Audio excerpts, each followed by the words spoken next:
बिस्मिल्लाहिर्रहमानिर्रहीम। अभी पिछले दिनों एक बहन का कमेंट आया, बड़ा इंपॉर्टेंट कमेंट था।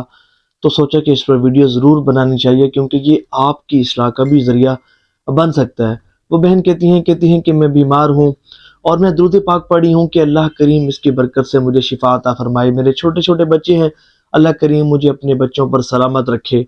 तो मैं दुरूद पाक पढ़ती हूँ इस नियत के साथ कि अल्लाह करीम इसकी बरकत से मुझे शिफा अता फरमाएगा। दुआ मांगती हूँ, दुआ में अल्लाह की बारगाह में दुरूद पाक का वसीला पेश करती हूँ।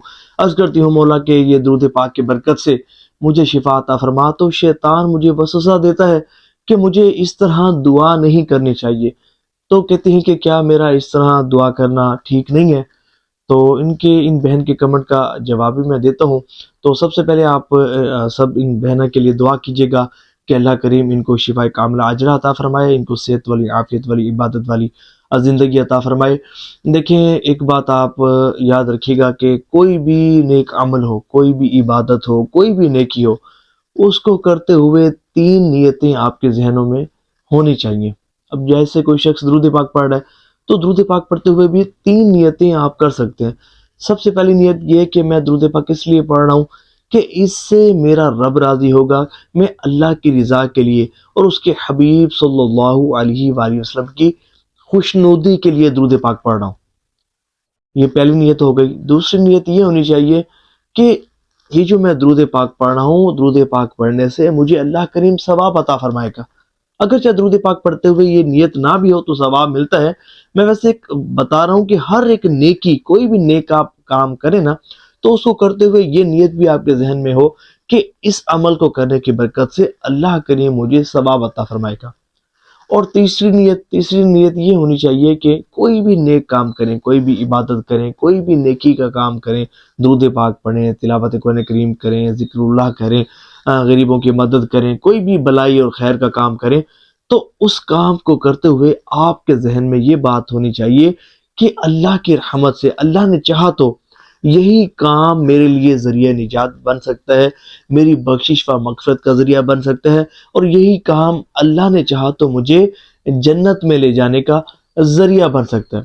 अब बढ़ते हैं इन बहन के सवाल की तरफ। ये कहती हैं कि क्या मैं दुरूद पाक पढ़ते हुए ये नियत कर सकती हूँ कि अल्लाह करीम इसकी बरकत से मुझे शिफा अता फरमाए? दुआ में जो है वो दुरूद पाक का वसीला पेश कर सकती हूँ कि अल्लाह करीम इसकी बरकत से मुझे शिफा अता फरमाए? तो मेरी बहन, इसमें बिल्कुल भी कोई हर्ज नहीं है। मुझे ये बताएं, ये जो दुरूद पाक आप पढ़ती हैं, इसमें अल्लाह ताला का प्यारा नाम, इसमें जलालत भी हमें पढ़ने की सआदत नसीब होती है।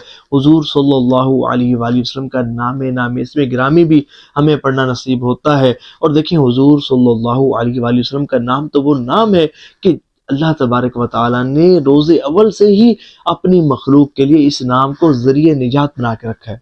रोज़े अव्वल से ही निजात का ज़रिया बना दिया। आपने वो वाक़या सुना होगा कि बनी इसराइल का वो शख्स के जिसने कमोबेश 200 साल अल्लाह की नाफरमानी में गुजारे, शब रोज़ अल्लाह को नाराज़ किया करता था, गुनाह किया करता था। तो जब उसका इंतकाल हुआ तो लोगों ने उसे कफनाने या दफनाने के बजाय कचरे के ढेर पर डाल दिया।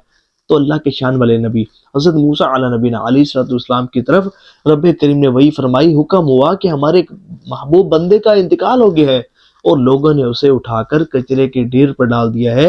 आप जाएं, उसके कफन दफन का इंतजाम करें, उसका जनाजा पढ़ाएं। तो अल्लाह के नबी अल्लाह के हुक्म से तशरीफ ले जाते हैं, उस शख्स को कचरे के ढेर से उठाते हैं, उसके कफन दफन का इंतजाम करते हैं, जनाजा अल्लाह के नबी खुद पढ़ाते हैं, फिर कोई तूर पर तशरीफ ले जाते हैं। रब करीम से हम कलाम होते हैं, अर्ज करते हैं, मौला वो शख्स तो बड़ा गुनाहगार था, बड़ा बदकार था, बड़ा सियाकार था, तूने कौन से अमाल के सबब उस पर इतना करम फरमाया?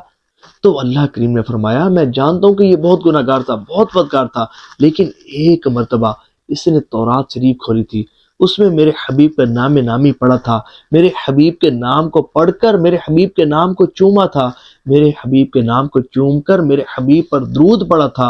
ऐ मूसा, मेरी रहमत ने गवारा ना किया कि कोई शख्स एक मर्तबा भी मेरे हबीब पर दरूद पढ़े और मरने के बाद यूं जलील और रुस्वा किया जाए, इसलिए हमने इस पर इतना करम फरमाया। तो है आज का नसूल, देखिए याद रखिएगा कि हुजूर का नाम तो वो नाम है कि अल्लाह करीम ने रोज़े अव्वल से ही अपनी मखलूक के लिए इसे ज़रिए निजात बना के रखा है। और इसमें एक बात यहाँ गौर तलब है कि वो शख्स हमारे आका का उम्मती नहीं था, पिछले उम्मतियों में से एक उम्मती था और था भी गुनाहगार उम्मती। تو جب ایسا گناہگار شخص ہو اور ایک مرتبہ درود پاک پڑھے، اللہ کریم اس پر اتنی رحمتوں کا نزول فرماتا ہے، اس کی بخشش و مغفرت فرما دیتا ہے۔ تصور کریں کہ جب حضور صلی اللہ علیہ وآلہ وسلم کا کوئی امتی حضور کی محبت میں ڈوب کر جب درود پاک پڑھے گا، اللہ کریم اس پر کتنا کرم فرمائے گا، اسے کس طرح کی پریشانیوں اور مصیبتوں سے نجات عطا فرمائے گا، ہر طرح کی پریشانی اور مصیبت سے نجات عطا فرمائے گا، اور یقیناً اللہ کی رحمت سے اس کے حبیب صلی اللہ علیہ وآلہ وسلم کے صدقے شفا یابی ہی نصیب ہوگی۔ اور اس نیت سے درود پاک پڑھنا کہ اللہ کریم مجھے شفا عطا فرمائے، بالکل پڑھنا چاہیے، اس میں شرعاً کوئی حرج نہیں ہے، بلکہ آپ اللہ کریم سے دعا کریں کہ اللہ کریم اس درود پاک کی برکت سے آپ کو شفا عطا فرمائے، اور اس نیت سے پڑھیں کہ آپ درود پاک کی کثرت کریں گی، اس کی برکت سے آپ کو شفا ملے گی، اور آپ اپنے بچوں کو بھی درود پاک کی کثرت پر لگائیں گی، اور جو زندگی آپ کو اللہ کریم عطا فرمائے گا، جو صحت اللہ کریم آپ کو عطا فرمائے گا، تو اس صحت یابی کی حالت میں آپ عبادات کریں گی، ذکر و اذکار کریں گی، درود پاک کی خوب کثرت کریں گی، تو اس میں شرعاً کوئی حرج نہیں ہے۔ اور اس میں ایک خاص درود پاک میں آپ کو بتاتا ہوں جو سمجھے کہ شفا یابی کے لیے، ہر طرح کی روحانی، جسمانی، اثراتی، جناتی بیماریوں سے نجات حاصل کرنے کے لیے نہایت المجرب مانا جاتا ہے، وہ ہے درود شفا۔